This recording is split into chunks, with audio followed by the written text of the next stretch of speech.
Ernakulam press ക്ലബിന്റെ president Harikumar, Ernakulam MLA Shri TJ Vinod, പത്രപ്രവർത്തക സുഹൃത്തുക്കൾ, ലോക്സഭാ തെരഞ്ഞെടുപ്പുമായി ബന്ധപ്പെട്ട് എറണാകുളം പ്രസ് ക്ലബ്ബ് ഇങ്ങനെയൊരു മുഖാമുഖം സംഘടിപ്പിച്ചതിന് പ്രത്യേകമായി പ്രസ് ക്ലബ് പ്രസിഡന്റിനോട് മറ്റ് ഭാരവാഹികളോട് നന്ദി രേഖപ്പെടുത്തുകയാണ്. എന്നും എറണാകുളം പ്രസ് ക്ലബ്ബ് തെരഞ്ഞെടുപ്പ് സമയത്ത് മാത്രമല്ല അല്ലാത്ത സമയങ്ങളിലും പ്രധാനപ്പെട്ട വാർത്തകൾ ജനങ്ങളിലെത്തിക്കാനും സംഭവങ്ങൾ ജനങ്ങളിലെത്തിക്കാനും വളരെയേറെ ശ്രദ്ധ കാണിക്കുന്ന ഒരു പ്രസ് ക്ലബ്ബാണ്. എറണാകുളത്തെ പത്രപ്രവർത്തകരും ആ കാര്യത്തിൽ വളരെയേറെ മുന്നിൽ നിൽക്കുന്നവരാണ്. ഇങ്ങനെയൊരു മുഖാമുഖം സംഘടിപ്പിക്കാൻ കഴിഞ്ഞ ഒരിക്കൽ കൂടി പ്രസ് ക്ലബിനെ അഭിനന്ദിക്കുകയാണ്. ലോക്സഭാ തെരഞ്ഞെടുപ്പിൽ ഇപ്പൊ UDF സ്ഥാനാർത്ഥികൾ പ്രചരണത്തിന്റെ അടുത്ത ഘട്ടത്തിലേക്ക് കടക്കുകയാണ്. ഇന്ന് മുതൽ വിവിധ നിയോജക മണ്ഡലങ്ങളിൽ സ്ഥാനാർത്ഥികൾ അവരുടെ പര്യടന പരിപാടികൾ ഇന്ന് ആരംഭിക്കുകയാണ്. ഞാനിന്ന് രാവിലെ മാവേലിക്കര പാർലമെന്റ് മണ്ഡലത്തിലെ സ്ഥാനാർത്ഥിയായി കൊടുക്കുമൽ സുരേഷിന്റെ ഓപ്പൺ ജീപ്പിലുള്ള സ്ഥാനാർത്ഥി പ്രചരണ പരിപാടി ഉദ്ഘാടനം ചെയ്തിട്ടാണ് ഇവിടെ വരുന്നത്. ഇതുവരെയുള്ള തെരഞ്ഞെടുപ്പ് വിലയിരുത്തലുകൾ നോക്കുമ്പോൾ UDF വളരെ വള്ളപ്പാടും മുന്നിലാണ്. കേന്ദ്ര സംസ്ഥാന സർക്കാരുകളുടെ ജനവിരുദ്ധ നയങ്ങൾക്കെതിരായി ജനങ്ങൾ ശക്തമായി പ്രതിഷേധിക്കുന്ന ഒരു സാഹചര്യമാണ് ഞങ്ങൾക്ക് തെരഞ്ഞെടുപ്പ് രംഗത്ത് കാണാൻ കഴിയുന്നത്. കഴിഞ്ഞ തവണ 20-ൽ 19 സീറ്റ് UDF നേടുകയുണ്ടായി. അതിനേക്കാൾ മെച്ചപ്പെട്ട രാഷ്ട്രീയ സാഹചര്യമാണ് കേരളത്തിൽ നിലനിൽക്കുന്നത്. ഇത്തവണ 20-ൽ 20 സീറ്റും UDFന് നേടാൻ കഴിയുന്ന സാഹചര്യമാണ് എന്നുള്ളതാണ് ഞങ്ങളുടെ വിലയിരുത്തൽ. അതുപോലെ തന്നെ ദേശീയ തലത്തിൽ ഇന്ത്യ മുന്നണി വൻ വിജയം നേടുന്ന ഒരു സാഹചര്യമാണ് ഉരുത്തിരിഞ്ഞു വരുന്നത്. NDAക്ക് 400 സീറ്റ് വരെ നേടും എന്നുള്ളത് BJPയുടെ ഒരു പൊള്ളയായ അവകാശവാദമാണ്. ഇന്ത്യ സഖ്യത്തെ മോഡി ഭയപ്പെടുന്നു എന്നുള്ളതാണ് കാണാൻ കഴിയുന്നത്. അതുകൊണ്ടാണ് തെരഞ്ഞെടുപ്പ് പ്രഖ്യാപിച്ച ശേഷവും ഇന്ത്യ മുന്നണിയുടെ 2 മുഖ്യമന്ത്രിമാരെ ജയിലിലിടുന്നു. ഇന്ത്യയിലെ ലോകത്തിലെ ഏറ്റവും പുരാതനമായ ജനാധിപത്യ പ്രസ്ഥാനമായ ഇന്ത്യൻ നാഷണൽ കോൺഗ്രസിന്റെ അക്കൗണ്ടുകൾ മരവിപ്പിക്കുന്നു, നേതാക്കന്മാരെ ഭീഷണിപ്പെടുത്തുന്നു. ഇന്ന് ഇന്ത്യയിൽ EDയും ഇൻകം ടാക്സും CBIയും ഒക്കെ പ്രവർത്തിക്കുന്നത് BJPയുടെ പോഷക സംഘടനകളായിട്ടാണ്. മറ്റുള്ളവരുടെ അഴിമതികൾ കണ്ടെത്തുക എന്നുള്ളതിനേക്കാൾ ഈ കേന്ദ്ര ഏജൻസികൾ ഉപയോഗിച്ചുകൊണ്ട് രാഷ്ട്രീയമായ കാലുമാറ്റങ്ങൾക്കും കൂറുമാറ്റങ്ങൾക്കും പ്രോത്സാഹനം നൽകുന്നു. BJPയിൽ ചേർന്ന് കഴിഞ്ഞാൽ ആർക്കും അഴിമതിയില്ല, അവർക്കെല്ലാം ക്ലീൻ ചിറ്റ് കൊടുക്കും. പ്രഫുൽ പട്ടേലിന്റെ കാര്യം നമ്മൾ കണ്ടു. അദ്ദേഹത്തിനെതിരായിട്ടുള്ള കേസ് അദ്ദേഹം BJPയോടൊപ്പം ചേർന്നതോടുകൂടി ക്ലീൻ ചിറ്റ് കൊടുത്തു. അപ്പോൾ BJP ഏതാണ്ട് ഒരു വാഷിംഗ് മെഷീന്റെ രൂപത്തിലാണ് ഇപ്പോൾ പ്രവർത്തിക്കുന്നത്. അവരോടൊപ്പം ചേർന്നാൽ അഴിമതിക്കാരായ ആളുകൾ അഴിമതിക്കാരല്ലാതാവുന്നു, അല്ല എങ്കിൽ അവർക്ക് ജയിലിൽ പോകേണ്ടി വരും. കേജ്രിവാൾ ഇന്ത്യ മുന്നണിയുടെ ഭാഗമായതുകൊണ്ടാണ് അദ്ദേഹത്തിന് ജയിലിൽ പോകേണ്ടി വന്നത്. അതോടെയാണ് ജാർഖണ്ഡ് മുഖ്യമന്ത്രി ഹേമന്ത് സോറൻ ജയിലിൽ പോകേണ്ടി വന്നതും അതുകൊണ്ടാണ്. BJPയുടെ ഏതെങ്കിലും ഒരു മന്ത്രിക്കെതിരായ അന്വേഷണമുണ്ടോ? ഏതെങ്കിലും ഒരു മന്ത്രിക്കെതിരായ ആരോപണം ഉണ്ടാകുന്ന ആരോപണങ്ങൾ പോലും അന്വേഷിക്കാൻ തയ്യാറുണ്ടോ? അപ്പോൾ മാത്രമല്ല കോൺഗ്രസിന്റെ അക്കൗണ്ടുകൾ മരവിപ്പിക്കുന്നു. പിരിച്ചെടുക്കാത്ത പണത്തിന് പോലും നികുതി ചുമത്തി കോൺഗ്രസിനെ വരിഞ്ഞു മുറുക്കാൻ ശ്രമിക്കുകയാണ്. ഇഡിയും BJPയും ക്രൗഡ് ഫണ്ടിങ്ങിലൂടെ പിരിച്ചെടുത്ത പണത്തിനാണ് കോൺഗ്രസിന്റെ മേൽ ഭാരിച്ച നികുതി ഇന്ന് ചുമത്തിയിട്ടുള്ളത്. ഇലക്ട്രൽ ബോണ്ട് വഴി അവർ പിരിച്ച പണത്തെ സംബന്ധിച്ച് ഒരു ന്യായീകരണവും അവർക്ക് പറയാനില്ല.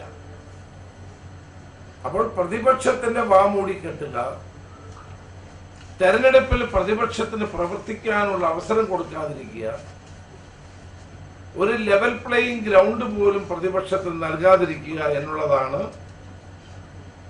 BJP ഇന്ന് ചെയ്തുകൊണ്ടിരിക്കുന്നത്. വാസ്തവത്തിൽ ദേശീയ രാഷ്ട്രീയം പരിശോധിച്ചാൽ കഴിഞ്ഞ ഗവൺമെന്റ് അധികാരത്തിൽ വന്നത് 35% വോട്ടിന്റെ പിൻബലത്തോടെയാണ്. 65% BJPക്കെതിരായി, NDAക്കെതിരായിരുന്നു. ആ 65% വോട്ടർമാരെ ഒന്നിപ്പിക്കുക എന്നുള്ള ലക്ഷ്യമാണ് ഇന്ത്യ മുന്നണി ഇന്ന് നിർവഹിച്ചുകൊണ്ടിരിക്കുന്നത്. നമുക്കറിയാം BJPക്ക് കാര്യമായ സഖ്യകക്ഷികളില്ല. അവരോടൊപ്പം കക്ഷികളായിരുന്ന ആ ശിരോമണി അകാലിദൾ, ബിജു ജനതാദൾ, അണ്ണാ DMK തുടങ്ങിയ കക്ഷികളൊക്കെ ഇപ്പൊ മുന്നണിയിലില്ല, NDAയിലില്ല. മുന്നണി വിട്ടു. അവർ ഈ പറഞ്ഞവരെല്ലാം മുന്നണി വിട്ടു. ഒരിക്കൽ സഖ്യത്തിലുണ്ടായിരുന്ന തൃണമൂൽ കോൺഗ്രസ്, ആം ആദ്മി പാർട്ടി എന്നിവ അവരെല്ലാം ഇന്ത്യ മുന്നണിയിലാണ്. അപ്പോൾ കഴിഞ്ഞ തവണത്തേക്കാൾ ദുർബലമായ ഒരു മുന്നണിയാണ് NDA മുന്നണി. കഴിഞ്ഞ തവണ കോൺഗ്രസ് ഒറ്റയ്ക്ക് മത്സരിച്ചെങ്കിൽ ഇത്തവണ കോൺഗ്രസും മറ്റ് എല്ലാ പ്രതിപക്ഷത്ത് നിൽക്കുന്ന സമാന ചിന്താഗതിക്കാരായ രാഷ്ട്രീയ പ്രസ്ഥാനങ്ങളെ കൂട്ടിയോജിപ്പിച്ചുകൊണ്ട് ഒരു മുന്നണിയായി ഞങ്ങൾ മത്സരിക്കുകയാണ്. മുന്നണിയായി മത്സരിക്കാത്തത് പഞ്ചാബിലും കേരളത്തിലും മാത്രമാണ്. അപ്പോൾ അങ്ങനെ മുന്നണിയായി മത്സരിക്കുന്നത് കൊണ്ട് ഇത്തവണ ഇന്ത്യ മുന്നണി അധികാരത്തിൽ വരാനുള്ള സാഹചര്യമാണ് നിലവിലുള്ളത്. നിങ്ങൾ ഓർക്കുന്നുണ്ടാകും, പണ്ട് ഇതുപോലെ ഇന്ത്യ ഷൈനിങ് എന്ന് പറഞ്ഞുകൊണ്ട് വാജ്പേയിയുടെ 2ാം വരവിന് വലിയ കോലാഹലങ്ങളായിരുന്നു BJP നടത്തിയത്. വൻതോതിലുള്ള പത്രപരസ്യങ്ങളും വൻതോതിലുള്ള പ്രചരണങ്ങളും നടത്തിയിട്ടും വീണ്ടും ഇന്ത്യ ഷൈനിങ് എന്ന് പറഞ്ഞ് പ്രചരിപ്പിച്ചിട്ടും അവർക്ക് അധികാരത്തിൽ വരാൻ കഴിഞ്ഞില്ല. 400 സീറ്റ് നേടുമെന്ന് പറഞ്ഞ് പ്രചരണം നടത്തുന്ന മോഡിക്ക് തന്നെ അറിയാം ഇപ്പോൾ അധികാരത്തിൽ വരില്ല. അതിനുവേണ്ടിയാണ് എല്ലാ കുതന്ത്രങ്ങളും പ്രയോഗിച്ചുകൊണ്ടിരിക്കുന്നത്. അപ്പോൾ ഇന്നത്തെ രാഷ്ട്രീയ സാഹചര്യത്തിൽ ഈ രാജ്യത്ത് അധികാരത്തിൽ വരാനുള്ള സാധ്യത ഇന്ത്യ മുന്നണിക്കാണ് കൂടുതൽ. ആ ഇന്ത്യ മുന്നണിയെ ശക്തിപ്പെടുത്തുന്ന പ്രവർത്തനങ്ങളാണ് കോൺഗ്രസ് നേതൃത്വം കൊടുത്തുകൊണ്ടിരിക്കുന്നത്. ഇപ്പൊ CAA പൗരത്വ നിയമ ഭേദഗതി പോലുള്ള നിയമങ്ങൾ BJP കൊണ്ടുവരുന്നത് വർഗീയ ധ്രുവീകരണത്തിലുള്ള വഴിതെളിക്കാനാണ്. ഞാൻ ഒരു കാര്യം അർദ്ധശങ്കയ്ക്കിടയില്ലാത്ത വിധം വ്യക്തമാക്കാൻ ആഗ്രഹിക്കുന്നു. ഇന്ത്യ മുന്നണി അധികാരത്തിൽ വന്നാൽ ആദ്യത്തെ നടപടി പൗരത്വ നിയമ ഭേദഗതിയെ പോലുള്ള നിയമങ്ങൾ റദ്ദാക്കുക എന്നുള്ളതായിരിക്കും. ആ നിയമങ്ങൾ ഇല്ലാതാക്കുക എന്നുള്ളതായിരിക്കും ആദ്യം നമ്മൾ ചെയ്യാൻ പോകുന്നത്. അപ്പൊ നമ്മളിവിടെ കാണേണ്ട ഒരു കാര്യം, ഇന്ത്യ മുന്നണിയുടെ വിജയം ആഗ്രഹിക്കാത്ത ഒരേ ഒരു വ്യക്തിയെ ഇന്ന് കേരളത്തിലുള്ളൂ. അത് ശ്രീ പിണറായി വിജയനാണ്. അദ്ദേഹം നരേന്ദ്രമോദിയെയോ അമിത്ഷായോ വിമർശിക്കാൻ തയ്യാറല്ല. എന്നാൽ വളരെ വീറും വാശിയോടെയും അദ്ദേഹം എതിർക്കുന്നത് രാഹുൽ ഗാന്ധിയാണ്. നിങ്ങൾക്കറിയാം, കഴിഞ്ഞ തവണ വയനാട്ടിൽ രാഹുൽ ഗാന്ധി മത്സരിച്ച് 4 ലക്ഷം വോട്ടിന് ജയിച്ച് MP ആയ ആളാണ്. അതിനു മുമ്പ് 2 തവണ വയനാട് പാർലമെന്റ് മണ്ഡലം ഉണ്ടായതിനു ശേഷവും 2 തവണ MI ഷാനവാസ് ബഹുഭൂരിപക്ഷത്തോട് ജയിച്ച മണ്ഡലമാണ്. അത് ഒരു കോൺഗ്രസിന്റെ മണ്ഡലമാണ്. അവിടെയാണ് ശ്രീ രാഹുൽ ഗാന്ധി മത്സരിച്ച് കഴിഞ്ഞ തവണ ജയിച്ചത്. അന്ന് ഇന്ത്യ മുന്നണി ഇല്ലായിരുന്നു. അപ്പൊ ഇന്ന് ഇന്ത്യ മുന്നണിയുള്ള സാഹചര്യത്തിൽ 4 ലക്ഷം വോട്ടിന് ജയിച്ച രാഹുൽ ഗാന്ധിക്കെതിരെ എന്തിനാണ് CPI അല്ലെങ്കിൽ ഇടതുപക്ഷം ഒരു സ്ഥാനാർത്ഥിയെ നിർത്തുന്നത്? അവർ ചെയ്യുന്നത് അധാർമികതയല്ലേ?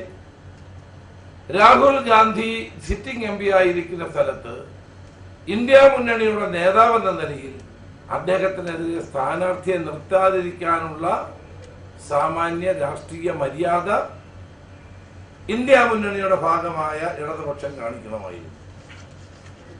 അതവർ കാണിക്കാൻ തയ്യാറാകുന്നില്ല. എന്നിട്ട് മാത്രമല്ല, അവർ വിമർശിക്കുന്ന രാഹുൽ ഗാന്ധി എന്തിനാണ് മത്സരിക്കുന്നതെന്നാണ്.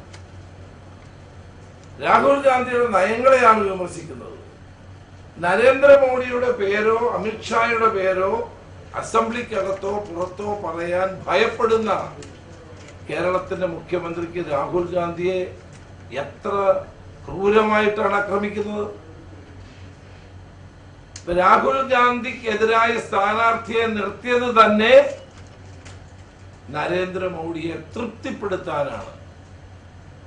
കേരളത്തിലെ ഇടതുപക്ഷം രാഹുൽ ഗാന്ധിക്കെതിരെ സ്ഥാനാർത്ഥിയെ നിർത്തിയത് തന്നെ നരേന്ദ്രമോദിയെ പ്രീതിപ്പെടുത്താനാണ്. അതാണ് നമ്മൾ കാണേണ്ട കാര്യം. അവിടുത്തെ സിറ്റിംഗ് MP ആയ രാഹുൽ ഗാന്ധിക്കെതിരെ ഒരു സ്ഥാനാർത്ഥിയെ നിർത്തി അവിടെ മത്സരം ഘടിപ്പിക്കാനുള്ള ഇടതുപക്ഷത്തിന്റെ നീക്കം BJPയെ സന്തോഷിപ്പിക്കാനാണ്. അത് കേരളത്തിലെ ഇന്ത്യയിലെ ജനങ്ങൾ തിരിച്ചറിയും. ഒരു പ്രതീക്ഷയും അവർക്കില്ലാത്ത ഒരു മണ്ഡലം. രാഹുൽ ഗാന്ധിയെ മാറ്റി നിർത്തിട്ട് ഷാനവാസ് മത്സരിച്ചപ്പോൾ പോലും ശരിയായൊരു മത്സരം പോലും കാഴ്ചവെക്കാൻ കഴിയാതിരുന്ന ഇടതുപക്ഷത്തിന് എന്ത് പ്രസക്തിയാണ് വയനാട്ടിലുള്ളത്? അവിടെ ഒരു മത്സരത്തിന് വേണ്ടി ആനി രാജയെ പോലെ ഉള്ള ഒരാളിനെ കൊണ്ടുവരുന്നത് മോഡിയെയും ഷായെയും തൃപ്തിപ്പെടുത്താനുള്ള നീക്കത്തിന്റെ ഭാഗമാണ്. നിങ്ങൾ ഒരു മാസമായി മുഖ്യമന്ത്രിയുടെ പ്രസ്താവനകൾ എടുത്തു നോക്കുക. അദ്ദേഹം എതിർക്കുന്നതും വിമർശിക്കുന്നതും നരേന്ദ്രമോദിയോ BJPയോ അല്ല. അദ്ദേഹം എതിർക്കുന്നതും വിമർശിക്കുന്നതും കോൺഗ്രസിനെയാണ്.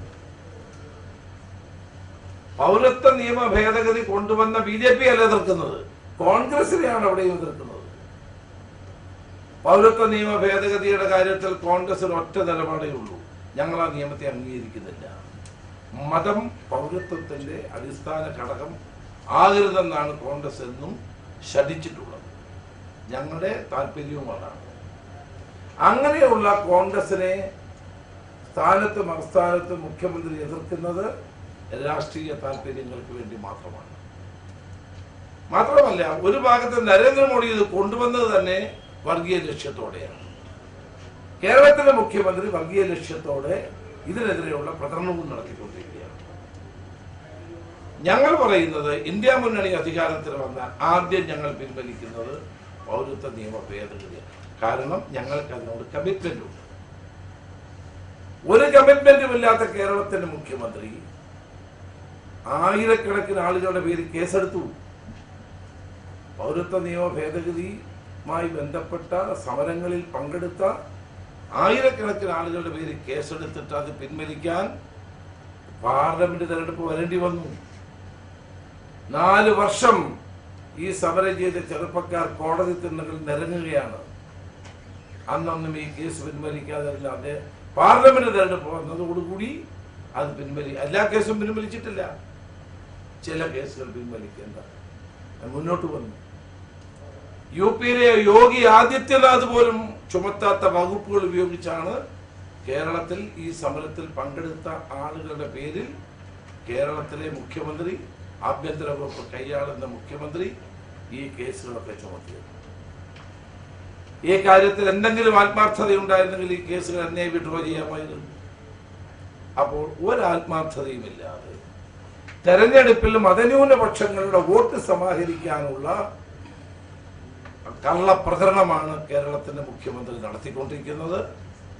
History will not repeat itself എന്ന് മാത്രമേ എനിക്ക് അതിനെപ്പറ്റി പറയാറുള്ളൂ. നമുക്കറിയാം, ഇന്ന് സമസ്ത മേഖലകളിലും പരാജയപ്പെട്ട ഒരു ഗവൺമെന്റാണ് കേരളത്തിലുള്ളത്. ജനങ്ങൾ ഈ ഗവൺമെന്റിനെ അതുകൊണ്ട് തന്നെയാണ് ശക്തമായി എതിർക്കുന്നത്. ഇന്ന് നരേന്ദ്രമോദിയും പിണറായി വിജയനെയും ജനങ്ങൾ പൂർണ്ണമായും അവർ വെറുക്കുന്നു എന്നുള്ളതാണ് സത്യം. ജനങ്ങൾക്ക് നൽകിയ വാഗ്ദാനങ്ങൾ പാലിക്കാത്ത കേന്ദ്ര ഗവൺമെന്റ്, ജനങ്ങൾക്ക് നൽകിയ വാഗ്ദാനങ്ങൾ പാലിക്കാത്ത സംസ്ഥാന ഗവൺമെന്റ്, ഈ രണ്ട് ഗവൺമെന്റുകളുടെയും നിലപാടുകൾ, പ്രവർത്തനം കൊണ്ട് നമ്മുടെ സംസ്ഥാനത്തെ ജനങ്ങളുടെ ജീവിതം കൂടുതൽ കൂടുതൽ ദുരിതപൂർണമായി മാറുകയാണ്. നമുക്കറിയാം, ഇന്നലെ പത്തനംതിട്ടയിൽ ബിജു എന്ന് പറയുന്ന ഒരു ചെറുപ്പക്കാരൻ ആന ചവിട്ടിക്കൊന്നു. കർഷകർക്ക് നേരെ ഉണ്ടായിക്കൊണ്ടിരിക്കുന്ന അതിക്രമങ്ങൾ തടയാൻ എന്തെങ്കിലും നടപടി ഗവൺമെന്റ് സ്വീകരിച്ചോ? സംഭവം നടന്ന് എത്ര മണിക്കൂറുകൾ കഴിഞ്ഞാണ് വനംവകുപ്പിലെ ഉദ്യോഗസ്ഥന്മാരോട് പോയത്? അതോടൊപ്പം തന്നെ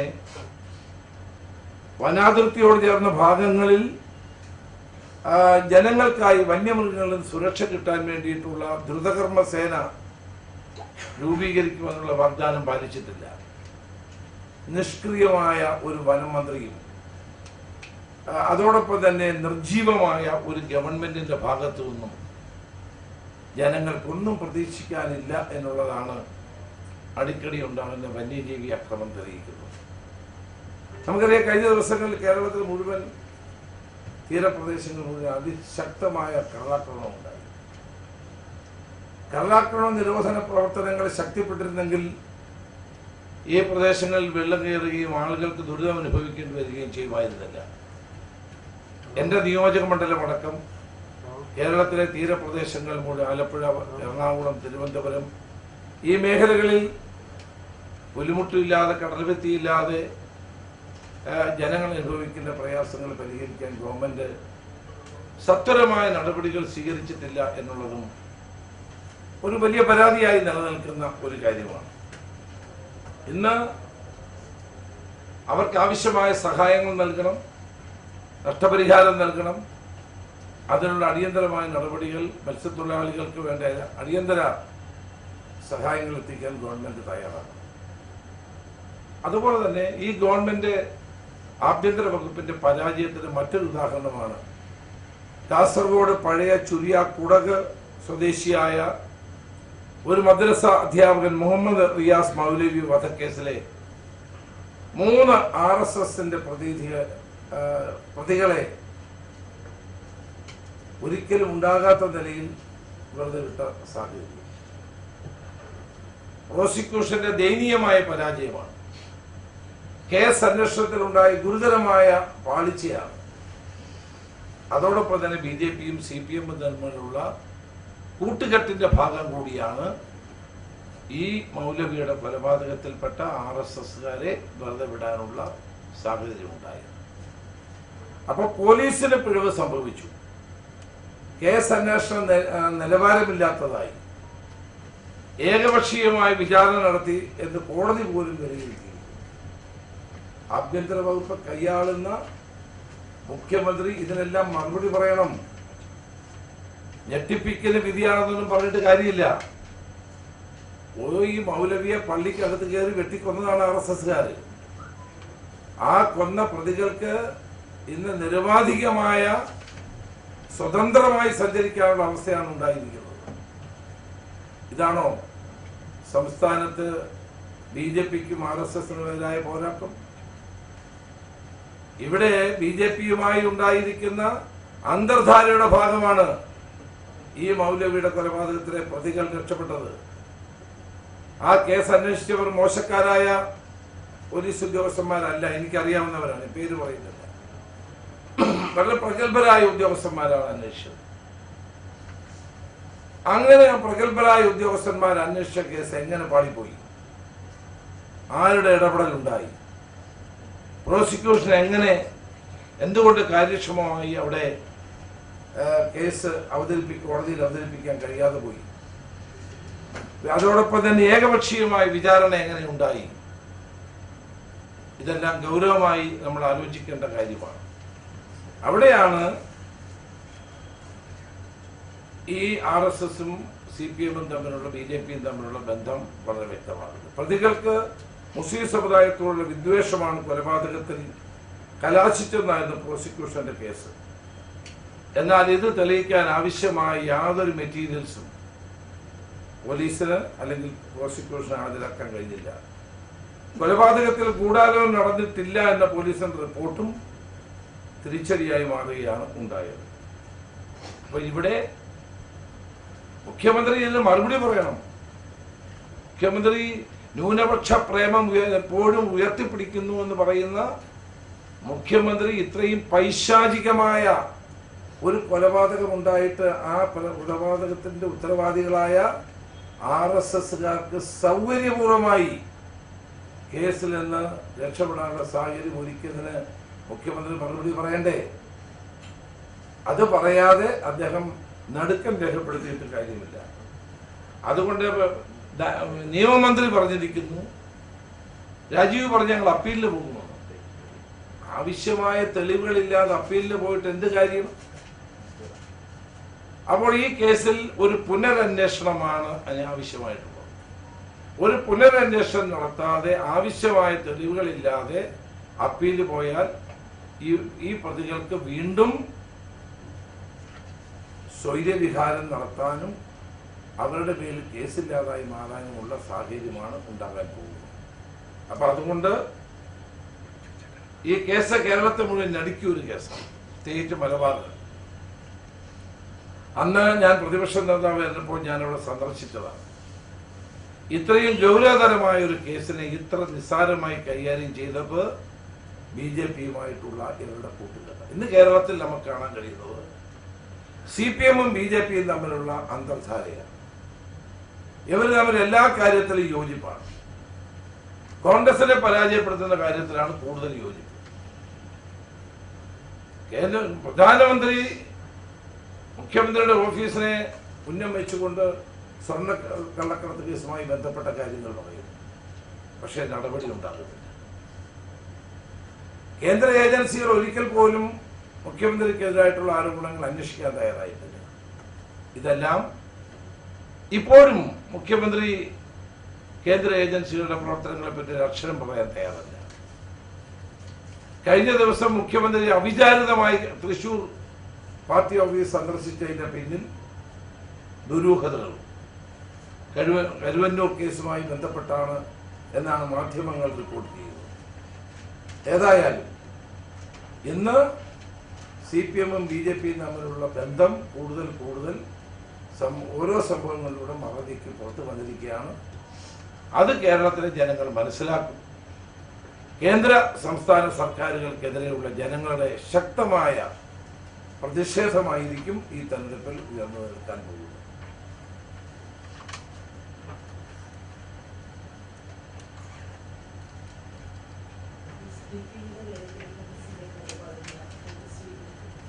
SDPIയുമായിട്ട് ഞങ്ങൾ ഒരു ചർച്ചയും നടത്തിയിട്ടില്ല.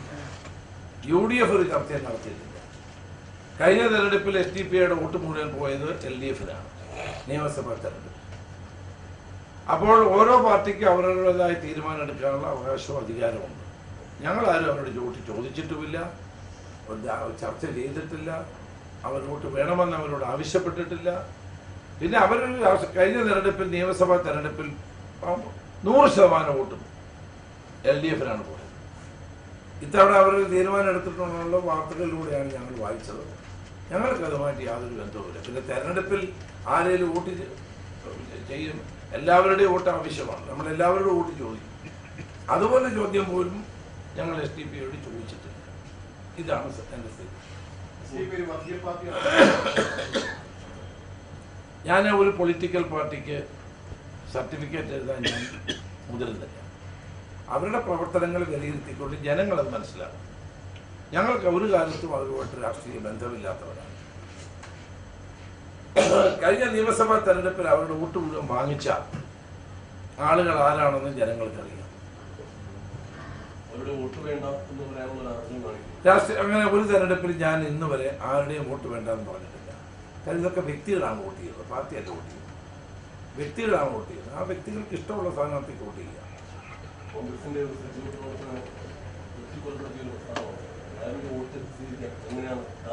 അല്ല, കോൺഗ്രസിന്റെ പ്രവർത്തകര് നമ്മുടെ മുന്ന ഇവിടെ ചാവക്കാടാണ്. അതിന് ഏറ്റവും കൂടുതൽ ശക്തമായി ഞങ്ങൾ പ്രതിഷേധിച്ചതാണ് ആ പ്രതികളെ പിടിക്കാൻ ഇന്നത്തെ പോലീസ് വളരെ വൈകിയുണ്ടായി. അപ്പം നിങ്ങൾക്കറിയാം വൈകിയതിൻ്റെ പിന്നിലുള്ള രാഷ്ട്രീയം എന്താണ്. ഞങ്ങൾക്ക് SDP ആയിട്ട് യാതൊരു രാഷ്ട്രീയ ധാരണയുമില്ല. അവരുടെ പ്രവർത്തനങ്ങളോട് ഞങ്ങൾക്ക് യോജിപ്പില്ല. കഴിഞ്ഞ വീണ്ടും ആവർത്തി കഴിഞ്ഞ നിയമസഭാ തെരഞ്ഞെടുപ്പിൽ 100% SDPയുടെ വോട്ട് സ്വീകരിച്ചത് ഇടതുപക്ഷമായിരുന്നു. അന്നൊന്നും അവർക്കെതിരെ ഒരു അക്ഷരം വേണ്ടിയിട്ടില്ല. അല്ല, ജനാധിപത്യത്തിൽ അങ്ങനെ ആരുടെയും വോട്ട് വേണ്ട. ഇപ്പം നിങ്ങളുടെ വോട്ട് പോലും ഞാൻ ചോദിക്കും, എന്തുകൊണ്ടാണ് സ്ഥാനാർത്ഥിയാണ് ആ വ്യക്തികളുടെ വോട്ട് ചോദിക്കുന്നത് തെറ്റില്ല. പക്ഷെ ഇന്നയാളുടെ വോട്ട് ഞങ്ങൾക്ക് വേണ്ട എന്ന് പറയുന്ന ഒരു സമീപനം കോൺഗ്രസ് ഒരിക്കലും സ്വീകരിക്കില്ല. ഇന്ത്യ മുന്നണി മഹാറാലി ഡൽഹി നടന്നപ്പോൾ മുഖ്യമന്ത്രി പങ്കെടുത്തില്ല, പ്രധാനമന്ത്രി പങ്കെടുത്തതാണ്. 100%. അദ്ദേഹം അവിടെ മാത്രമല്ല വരാതിരുന്നത്. ബോംബെയിൽ അതിന് സംഘാടകൻ ഞാനായിരുന്നു. മഹാരാഷ്ട്രയുടെ ചാർജുള്ള വർക്കിംഗ് കമ്മിറ്റി മെമ്പർ വഴി ബോംബെയിലെ എല്ലാ ഇന്ത്യ മുന്നണിയുടെ നേതാക്കളും വന്നു. കേരള മുഖ്യമന്ത്രിയുടെ ആവശ്യപ്രകാരമാണ് യെച്ചൂരിയും രാജയും അന്ന് വരാതിരുന്നത്. ഡൽഹി നടന്ന റാലിയിലും കേരള മുഖ്യമന്ത്രി വരാതിരുന്നത് പിന്നെ ഒരു സംശയവും നരേന്ദ്രമോദിയെ ഭയപ്പെട്ടില്ല. അദ്ദേഹം ഇനിയും വരാൻ പോകുന്നില്ല.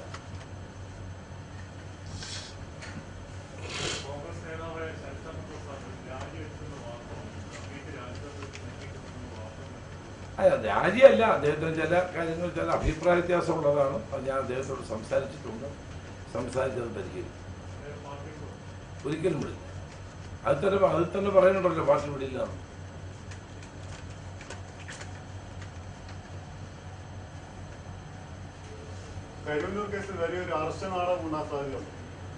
സാധ്യത വളരെ കൂടുതലാണ്. കാരണം കോൺഗ്രസിന്റെ സീറ്റ് കുറയ്ക്കുക എന്നുള്ളതാണ് BJPയുടെ ലക്ഷ്യം. അവർക്കറിയാം കേരളത്തിൽ കോൺഗ്രസിന് നേതൃത്വം കൊടുക്കുന്ന മുന്നണിക്ക് 20 സീറ്റ് കിട്ടും. അത് കുറയ്ക്കാൻ കഴിയുന്ന എല്ലാ നാടകങ്ങളും CPIയും BJPയും തമ്മിൽ നടത്തും. വേണമെങ്കിൽ ഒരു അറസ്റ്റൂടെ നടത്തി അവർക്കൊരു അനുകൂല സാഹചര്യം ഉണ്ടാക്കാൻ ശ്രമിച്ചാലും അത്ഭുതപ്പെടേണ്ട. ഇത്രയും നാൾ കരുവന്നൂരിൽ കേസിനെ പറ്റി അന്വേഷിക്കാത്തവർ ഈ തെരഞ്ഞെടുപ്പ് കാലത്ത് അന്വേഷിക്കുന്നത് എന്തുകൊണ്ടാണ്? ഇത്രയും നാള് സ്വർണ്ണക്കള്ളക്കടത്ത് കേസിനെ സംബന്ധിച്ച് ഒന്നും പറയാത്ത പ്രധാനമന്ത്രി ഇപ്പോഴിത് പറയുന്നത് എന്തിനാണ്? കഴിഞ്ഞ നിയമസഭാ തെരഞ്ഞെടുപ്പിൽ 69 സീറ്റുകളിൽ ഇടതുപക്ഷത്തിന്റെ വോട്ട് പോയത്, CPMന്റെ BJPയുടെ വോട്ട് പോയത് ഇടതുപക്ഷത്തിനാണ്. UDFന് കിട്ടിയത് 40% വോട്ട്, LDFന് കിട്ടിയത് 44%. 14% ഉണ്ടായിരുന്ന BJPയുടെ വോട്ട് 10 പോയി. 4% പോയത് അങ്ങോട്ടാണ്. കാരണം കോൺഗ്രസ് മുക്ത ഭാരത് ഉണ്ടാകും. ഇവിടെ മോഡിയുടെ ലക്ഷ്യം കോൺഗ്രസിന്റെ സീറ്റ് കുറയ്ക്കുക, CPMന്റെ ലക്ഷ്യവും കോൺഗ്രസിന്റെ വോട്ട് കുറയ്ക്കുക. അത് രണ്ടും കൂടെ ഒരുമിച്ച് ചേരുന്നത് കൊണ്ടാണ് ഈ ഐക്യം രൂപപ്പെട്ടത്.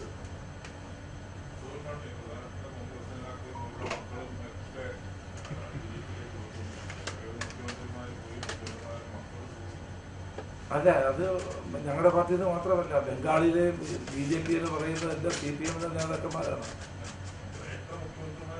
ഒക്കെ ഉണ്ടായി പോയിട്ടുണ്ടാവും.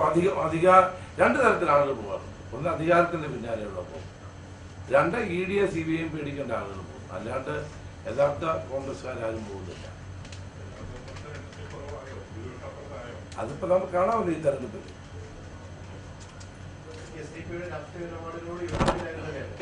ഞങ്ങൾ യോജിപ്പില്ലല്ലോ, പണ്ടുമില്ലല്ലോ, ഇന്നുമില്ല. ഞങ്ങൾ അവരോട് ചോദിച്ചിട്ടുമില്ല പിന്തുണ വേണമെന്ന്.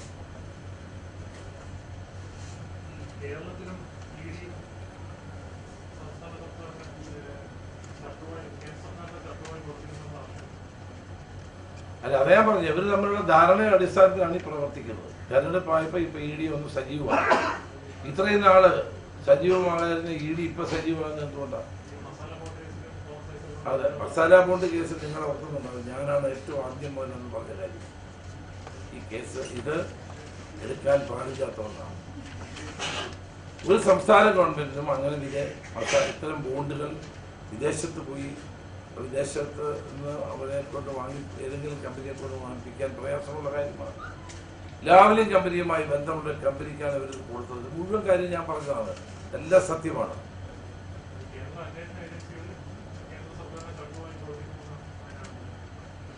അല്ല, നിങ്ങളിതിന്റെ ടൈമിങ് നോക്കണം.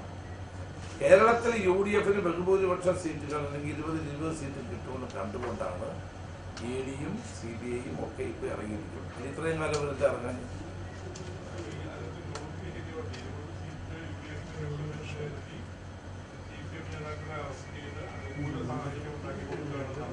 എന്തും ചെയ്യും. മോഡിയും അമിത്ഷാ എന്തും ചെയ്യും.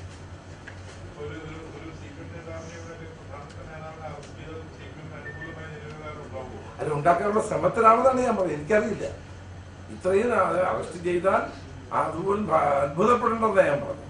കാരണം ഇത് ഒരു തമ്മിലൊരു കള്ളക്കളിയാണ്.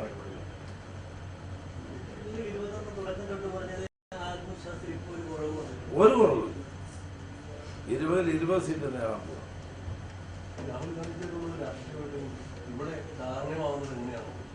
അല്ല, രാഹുൽ ഗാന്ധിയെ എന്തിനാണ് ഇത്രയും കൂടുതൽ ആക്രമിക്കുന്നത്? ഞാൻ ചോദിച്ചു, നരേന്ദ്രമോദിയെ ആക്രമിക്കാൻ മടി കാണിക്കുന്ന മുഖ്യമന്ത്രി എന്തിനാണ് രാഹുൽ ഗാന്ധിയെ ഇത്ര വിമർശിക്കുന്നത്?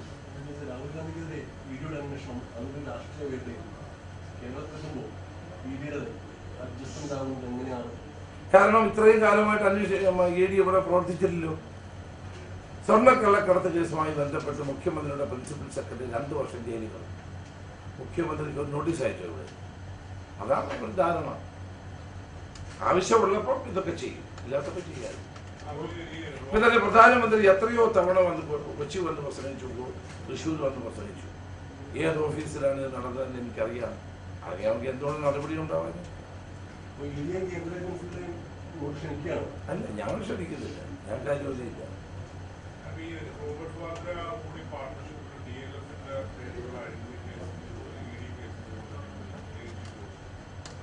അല്ല, അതിന്റെ ഓരോ പ്രത്യേക കേസ് ഇപ്പൊ എന്നോട് ചോദിച്ചാൽ എനിക്ക് പറയാൻ കഴിയില്ല. അതല്ല, ആ കേസിന്റെ ഡീറ്റെയിൽസ് അറിയാതെ എനിക്ക് എന്ത് പറയാൻ പറ്റും? ED എത്രയോ കേസുകളിൽ ആളുകളെ വെറുതെ വിടുകയും അന്വേഷിക്കുകയൊക്കെ ചെയ്തു. അത് ഇലക്ട്രൽ ബോണ്ടിന്റെ കാര്യത്തിൽ എല്ലാവർക്കും അറിയാതെ BJP നടത്തിയൊരു ശ്രമമാണ്. ആ ഇലക്ട്രൽ ബോണ്ടിനകത്ത് കുറച്ച് മറ്റു പാർട്ടികൾക്ക് കിട്ടിക്കാണുമായിരിക്കും. പക്ഷെ അത് വലിയ രാഷ്ട്രീയ അഴിമതി തന്നെയാണ്. ഞങ്ങൾക്ക് ആരെങ്കിലും ഇലക്ട്രൽ ബോണ്ടിലൂടെ പണം തരുന്നെങ്കിൽ ഞങ്ങൾ അവർക്കൊന്നും ചെയ്തു കൊടുക്കാൻ കഴിയാവുന്നവരല്ലല്ലോ. പക്ഷേ ഈ കോൺട്രാക്ട് കൊടുക്കുന്നതിന് മുമ്പ് ഇലക്ട്രൽ ബോണ്ട് വാങ്ങിക്കുന്നതും മറ്റൊരു രാഷ്ട്രീയ പാർട്ടിക്ക് അല്ലാതെ കൊടുക്കുന്നതും തമ്മിൽ വ്യത്യാസമുണ്ട്.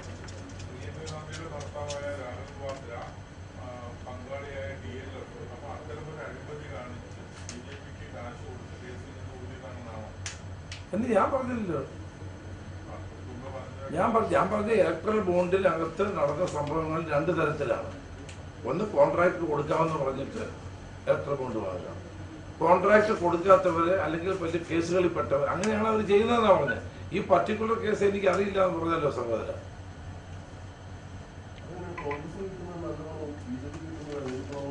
എന്ന് ഞാൻ പറഞ്ഞില്ലല്ലോ. ഇലക്ട്രൽ ബോണ്ട് തന്നെ തെറ്റായ കാര്യമാണ്. ആദ്യം മുതൽ ഞങ്ങൾ പറഞ്ഞ കാര്യമാണ്.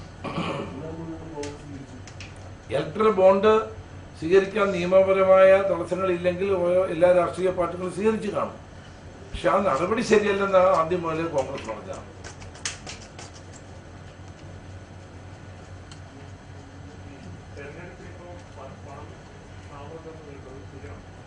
ഞങ്ങളുടെ അക്കൗണ്ട് മുഴുവൻ ഫ്രീസ് ചെയ്ത് കഴിഞ്ഞാൽ പിന്നെ എവിടുത്തെ പണം വരും?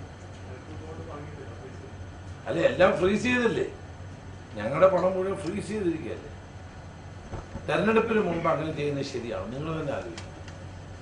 തെരഞ്ഞെടുപ്പ് പ്രഖ്യാപിച്ച ശേഷം ഒരു രാഷ്ട്രീയ പാർട്ടിയുടെ അക്കൗണ്ടുകൾ മുഴുവൻ ഫ്രീസ് ചെയ്യുന്നത് ശരിയായ നടപടിയാണോ? അപ്പോൾ ഒരു ലെവൽ പ്ലേയിങ് ഗ്രൗണ്ട് പോലും തരുന്നില്ല. നമ്മൾ BJPക്ക് കിട്ടുന്ന സ്വാതന്ത്ര്യമോ ഒരു പ്രവർത്തന കാര്യക്ഷമതയോ നമുക്ക് ഉണ്ടാവുന്നില്ല. അതുപോലും തടയുകയാണ് ഇൻകം ടാക്സ് ഡിപ്പാർട്ട്മെന്റ്.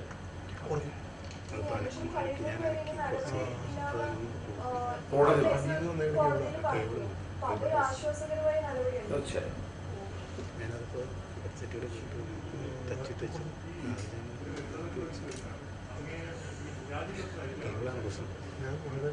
അല്ല, എനിക്കൊരു ഇത് ചെയ്തു, വാട്സാപ്പിലൂടെ അറിയിച്ചു. ഞാൻ അദ്ദേഹത്തെ വിളിച്ച് സംസാരിച്ചു. അവിടെ ലോക്കലായ ചില പ്രശ്നങ്ങളാണ് ഞങ്ങൾ വിലയിരുത്തി.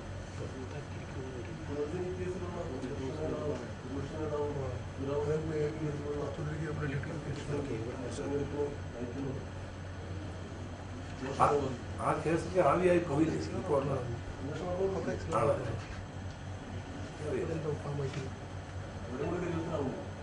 അതൊന്നും ഞങ്ങൾക്ക് ഒരു പ്രശ്നമില്ല. ഇതുപോലെ എത്രയോ കേസ് എൻ്റെ പേരിൽ തന്നെ 5 വിജിലൻസ് കേസാണ്. ഞാൻ നിയമസഭയിൽ പറഞ്ഞു എൻ്റെ അന്നത്തെ ഏതെങ്കിലും ഒന്ന് FIR ഇടാൻ മുഖ്യമന്ത്രി ധൈര്യം ഉണ്ടെന്ന്. എൻ്റെ പേരിൽ ഞാൻ അന്ന് അഴിമതി കേസുകൾ കൊണ്ടുവരുമ്പോൾ എപ്പോഴും എനിക്കെതിരെ ഒരു വിജിലൻസ് കേസ്. ഇപ്പൊ സതീശനെതിരെ എത്ര കോടി രൂപ, 150 കോടി രൂപയുടെ കേരളയിൽ ഇടാതിരിക്കാൻ വേണ്ടി വാങ്ങിച്ചെന്ന് പറഞ്ഞ കേസ്. ഇത് ഗവി യോജന ഗവി കൊടുക്കാനില്ല. ഇതൊക്കെ CPM എപ്പോഴും ചെയ്യുന്നു.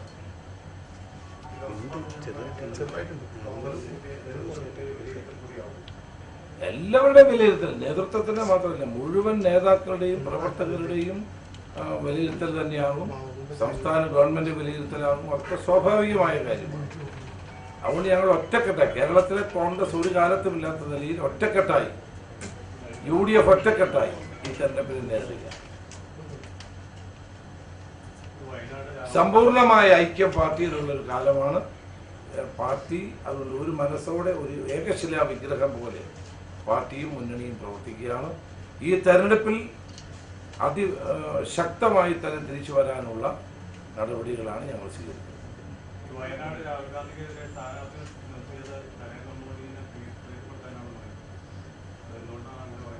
അല്ലെങ്കിൽ പിന്നെ ഇന്ത്യ മുന്നണിയുടെ നേതാവിനെതിരെ എന്തിനാണ് മത്സരിക്കുന്നത്? കഴിഞ്ഞ രാഹുൽ ഗാന്ധി മത്സരിച്ച് കോൺഗ്രസ് നേതാവായിട്ട്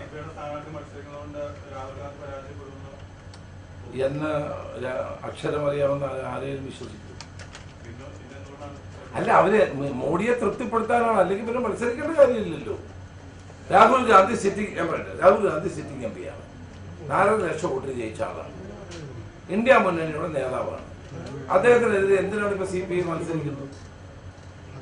എനിക്ക് അറിയാൻ വയ്യ ചോദിക്കുക. അതിനാ തിരിച്ചു പറയുന്നത്? അദ്ദേഹം ഒരു സിറ്റിംഗ് MP അല്ലേ? അവിടെ തിരിച്ചു പറയേണ്ട കാര്യമില്ല. അദ്ദേഹം സിറ്റിംഗ് MP അല്ലേ? അല്ല, അത് ഉത്തർപ്രദേശ് അദ്ദേഹം മത്സരിക്കുമെന്നുള്ളത് തീരുമാനിക്കപ്പെട്ടിട്ടില്ല. അത് ചിലപ്പോൾ മത്സരിച്ചെന്നിരിക്കും. അത് വേറെ കാര്യം. ഞാൻ പറയാം, അദ്ദേഹം സിറ്റിംഗ് MP ആയിരിക്കുന്ന സ്ഥലത്ത് അദ്ദേഹത്തെ എതിരെ ഒരു സ്ഥാനാർത്ഥിയെ ഡൽഹിയിൽ നിന്ന് കൊണ്ടുവന്ന് മത്സരിപ്പിക്കേണ്ട കാര്യം എന്താ?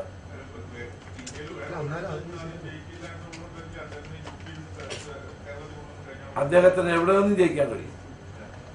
അദ്ദേഹത്തിന് ഇത്തവണ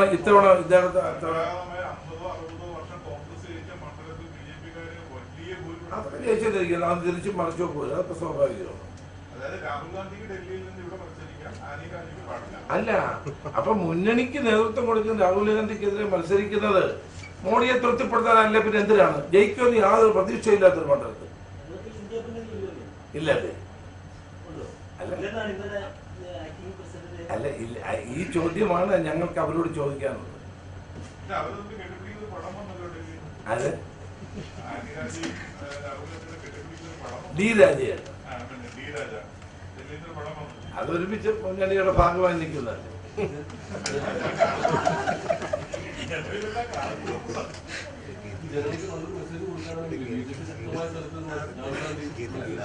അദ്ദേഹം മത്സരിക്കുന്നില്ലെന്ന് ആരും പറഞ്ഞിട്ടില്ലല്ലോ. UPയിലെ സീറ്റൊന്നും അനൗൺസ് ചെയ്തിട്ടില്ല. ഇനി കണക്കുണ്ടല്ലോ, നോക്കാം.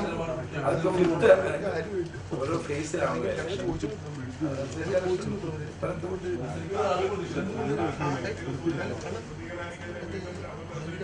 അല്ല, എനിക്കൊരു സൂചനയൊന്നും കിട്ടുന്നില്ല. അത് പാർട്ടി ഹൈക്കമാൻഡും പാർട്ടി തെരഞ്ഞെടുപ്പ് കമ്മിറ്റിയാണ് തീരുമാനിക്കുന്നത്.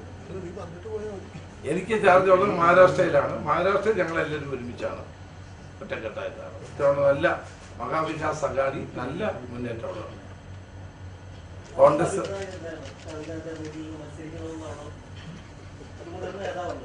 എന്റെ അഭിപ്രായം അദ്ദേഹം 4 ലക്ഷം വോട്ടിന് മത്സരിച്ച വയനാട് മാറേണ്ട യാതൊരു സാഹചര്യമില്ല. കേരളത്തിലെ കോൺഗ്രസ് പ്രവർത്തകരുടെ വികാരം അതാണ്. വയനാട്ടിലെ ജനങ്ങൾ അദ്ദേഹത്തെ അത്രമാത്രം സ്നേഹിക്കുന്നു, അദ്ദേഹവും സ്നേഹിക്കും. അതുകൊണ്ട് ആ മണ്ഡലം മാറേണ്ട ആവശ്യമില്ല. UPയിലുള്ള ആളുകൾ ആവശ്യപ്പെടുന്നുണ്ട് അദ്ദേഹം അവിടെ മത്സരിക്കണമെന്ന്. അദ്ദേഹം തീരുമാനിക്കും.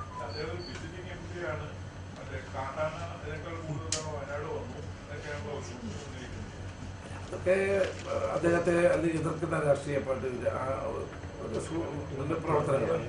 ഇവിടുന്ന് പണ്ട് ജയിച്ചു പോയ ദേശീയ നേതാക്കന്മാരിൽ ഏറ്റവും കൂടുതൽ മുന്നിലുള്ള അദ്ദേഹമാണ്. ഇവിടെ വി കെ കൃഷ്ണമേനോൻ ജയിച്ചിട്ടുണ്ട്, ഒത്തിരി നേതാക്കന്മാർ ജയിച്ചിട്ടുണ്ട്. പക്ഷെ ഏറ്റവും കൂടുതൽ വയനാട്ടിൽ വരികയും ജനങ്ങളുടെ പ്രശ്നങ്ങളിൽ ഇടപെടുകയും സാധാരണക്കാരോടൊപ്പം നിൽക്കുകയും ചെയ്തിട്ടുള്ള ഒരാൾ രാഹുൽ ഗാന്ധി.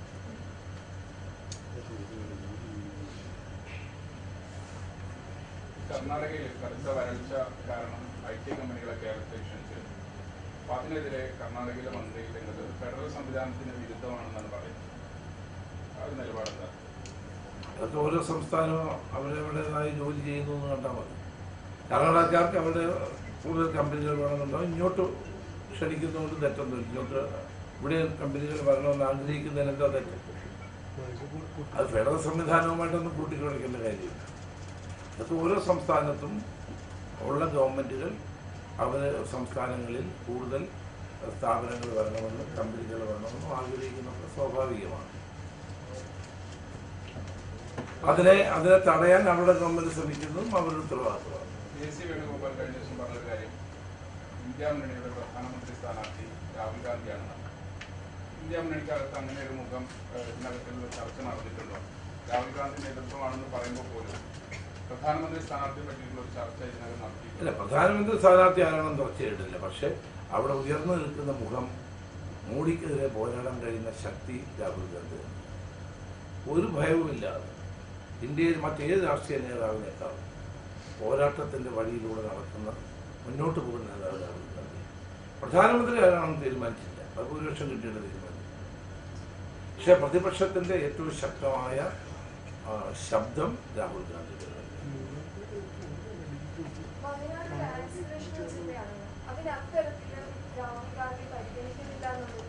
എങ്ങനെ വയനാട് ഒരു ആസ്പിറേഷണൽ ജില്ലയാണല്ലോ, അതിന് അത്തരത്തിലൊരു പരിഗണന രാഹുൽ ഗാന്ധിയുടെ ഭാഗത്ത് നിന്ന് ഉണ്ടായിട്ടില്ലാണ് പലരും വയനാട്ടിൽ നിന്നുള്ള പലരും തന്നെ ആക്ഷേപം ഉയർത്തുന്നു. അതൊന്നും ഒരിക്കലും ശരിയല്ല. അദ്ദേഹം അതിന് വയനാട് ജില്ലയുടെ എല്ലാ താല്പര്യങ്ങളും ഉയർത്തിപ്പിടിക്കാൻ അദ്ദേഹത്തിന് സാധിച്ചിട്ടുണ്ട്. പിന്നെ സ്വാഭാവികമായിട്ടും പ്രതിപക്ഷത്തായിരിക്കുമ്പോൾ അതിൻ്റെ പരിമിതികളുണ്ടാകും. പക്ഷെ ആ പരിമിതികൾക്കുള്ളിൽ നിന്നുകൊണ്ട് ഒരു പാർലമെന്റ് മെമ്പർക്ക് ചെയ്യാൻ കഴിയാവുന്ന പരമാവധി കാര്യങ്ങൾ അദ്ദേഹം ചെയ്തു. അവിടുത്തെ അടിസ്ഥാന വികസനത്തിന്റെ കാര്യത്തിലാണെങ്കിലും മറ്റു കാര്യങ്ങളിലാണെങ്കിലും.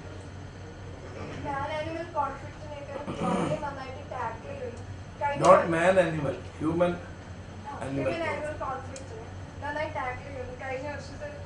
കഴിഞ്ഞ ഇലക്ഷന് മാനിഫെസ്റ്റോയിലൊക്കെ രാഹുൽ ഗാന്ധിയുടെ മാനിഫെസ്റ്റോയിൽ പറയുന്നുണ്ടായിരുന്നു. അപ്പൊ അതിൽ നിന്നൊക്കെ അത് എത്രത്തോളം മുന്നോട്ട് വന്നിട്ടുണ്ട്? അതേ പറഞ്ഞു, പ്രതിപക്ഷം നിൽക്കുന്നത് MP ചെയ്യാനുള്ള പരിമിതികളുണ്ട്. ആ പരിമിതികൾക്കുള്ളിൽ നിന്നുകൊണ്ട് പാർലമെന്റിൽ അദ്ദേഹം ഇഷ്യൂ ഉന്നയിച്ചിട്ടുണ്ട്. കേന്ദ്ര ഗവൺമെന്റിന്റെ ശ്രദ്ധയിൽപ്പെടുത്തിയിട്ടുണ്ട്, കേരള ഗവൺമെന്റ് ശ്രദ്ധയിൽപ്പെടുത്തിയിട്ടുണ്ട്. പ്രതിപക്ഷത്ത് നിൽക്കുമ്പോൾ അതാണ് ചെയ്യാൻ കഴിയുന്ന കാര്യം. അതെല്ലാം അദ്ദേഹം ചെയ്തു. ഭരിക്കാനുള്ള ഭൂരിപക്ഷം കിട്ടുമെന്നുള്ള വിശ്വാസമാണ് ഞങ്ങൾക്കുള്ളത്. ഇപ്പം തെരഞ്ഞെടുപ്പിൻ്റെ ഓരോ ഫേസ് വരുമ്പോഴും, ഇപ്പം 7 ഫേസാണ്, ഓരോ ഫേസിലും ഒന്നാം ഫേസ് ഇപ്പോൾ വരാൻ പോയ ഇലക്ഷൻ അനുകൂലമായ സിറ്റുവേഷൻ. കേജ്രിവാളിൻ്റെ അറസ്റ്റൊക്കെ തന്നെ പ്രതിപക്ഷത്തിൻ്റെ ഐക്യം രൂപപ്പെടുത്തിയെടുക്കാനും ഈ തെരഞ്ഞെടുപ്പിൽ BJP സ്വീകരിക്കുന്ന നയങ്ങൾക്കെതിരെ ജനങ്ങളെ ഒന്നാകെ അണിനിരത്താനും ഇന്ത്യ മുന്നണിക്ക് കഴിയുന്നുണ്ട്. അത് വളരെ പ്രതീക്ഷ നൽകുന്ന ഒരു കാര്യം.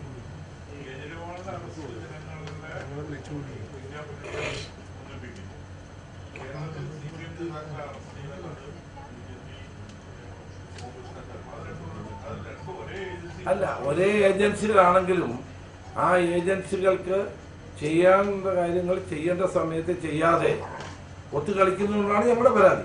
ഞങ്ങൾക്ക് അല്ലാണ്ട് എവരെ പിടിക്കണമെന്നൊന്നും ഞങ്ങൾക്ക് നിർബന്ധമൊന്നുമില്ല.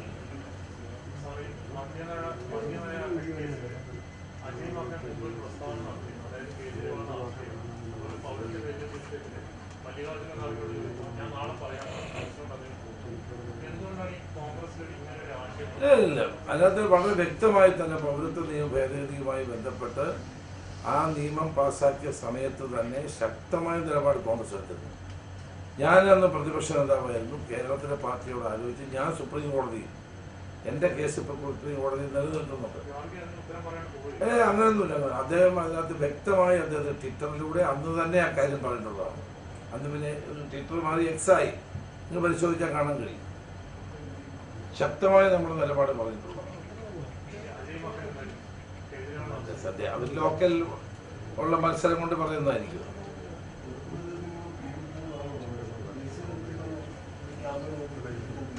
എല്ലായിടത്തും നമ്മൾ പറയാനുണ്ടല്ലോ, എല്ലായിടത്തും പറയുന്നുണ്ട്, ഒരു സംശയം.